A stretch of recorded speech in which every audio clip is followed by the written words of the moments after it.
आणि त्यानंतर मी थांबतो आहे असं म्हणत त्यांनी पत्रकार परिषद देखील घेतलेली होती। मात्र त्यांची नाराजी वारंवार दिसून येत होती आणि आज सकाळीच त्यांनी विजयाचा विश्वास व्यक्त केलेला होता।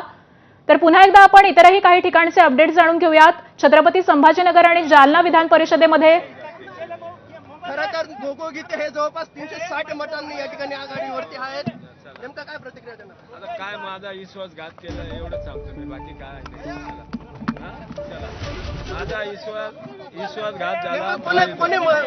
तीन मंत्री देखील नाशिकमध्ये तळ ठोकले होते। नेमका आपला विश्वासघात कोणाच्या वतीने या ठिकाणी करण्यात आलेला आहे? काय नेमका आतमध्ये माझा विश्वासघात केलेला विश्वासघात केलाय माझा। कोणी केला?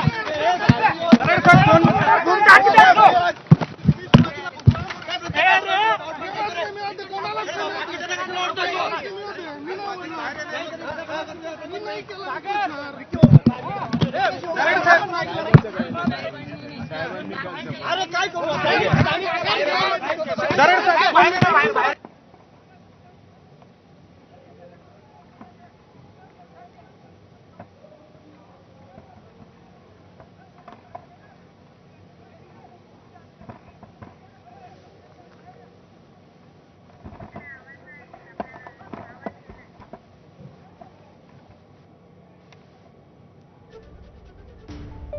तर नाशिकमध्ये माझा विश्वासघात झालेला आहे अशी प्रतिक्रिया नरेंद्र दराडे यांनी दिलेली आहे। नरेंद्र दराडे हे महायुतीचे अधिकृत उमेदवार होते आणि गोकुळ गीते हे सध्या याच ठिकाणावरून आघाडीवरती असल्याचं दिसून येत आहे आणि त्याचमुळे नरेंद्र दराडे यांनी अशा पद्धतीची ही प्रतिक्रिया दिलेली आहे।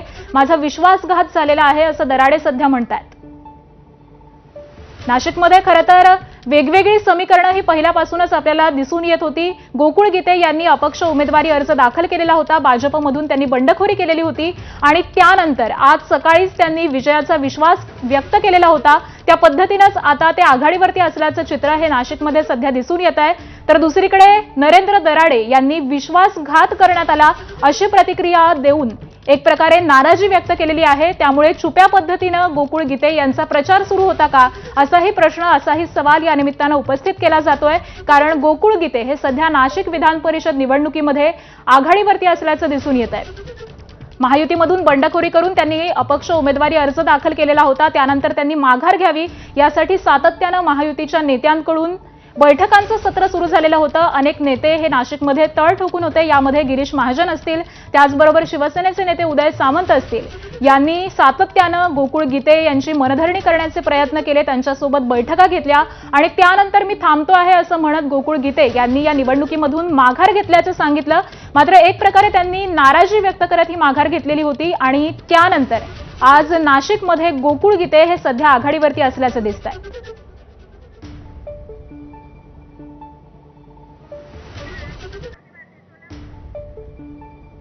आणि पुढची बातमी येते सोलापूरमधून। सोलापूरचे भाजपचे राजेंद्र राऊत हे विजयी झाल्याचं कळतंय।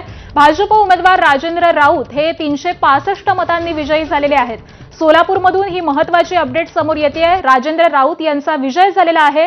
राजेंद्र राऊत यांना एकूण 483 मतं मिळालेली आहेत। तर वसंतराव देशमुख जे राष्ट्रवादी शरदचंद्र पवार पक्षाचे उमेदवार होते त्यांना 118 मतं मिळालेली आहेत आणि त्याचमुळे राजेंद्र राऊत 365 मतांनी विजयी झालेले आहेत। महायुतीचा उमेदवार सोलापूरमध्ये विजयी झाल्याचं दिसतंय। राजेंद्र राऊत यांचा 365 मतांनी विजय झालेला आहे।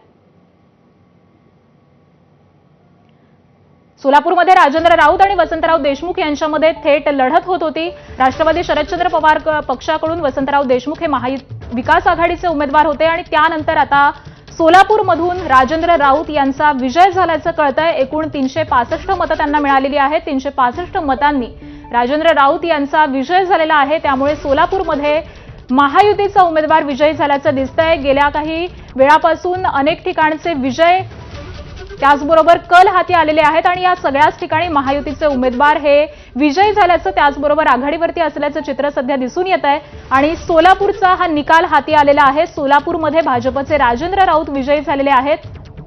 वसंतराव देशमुख यांना एकूण 118 मतं मिळालेली आहेत आणि त्यानंतर पुढची महत्त्वाची अपडेट, नागपूरमध्ये भाजपचे राजीव पोद्दार हे विजयी झालेले आहेत।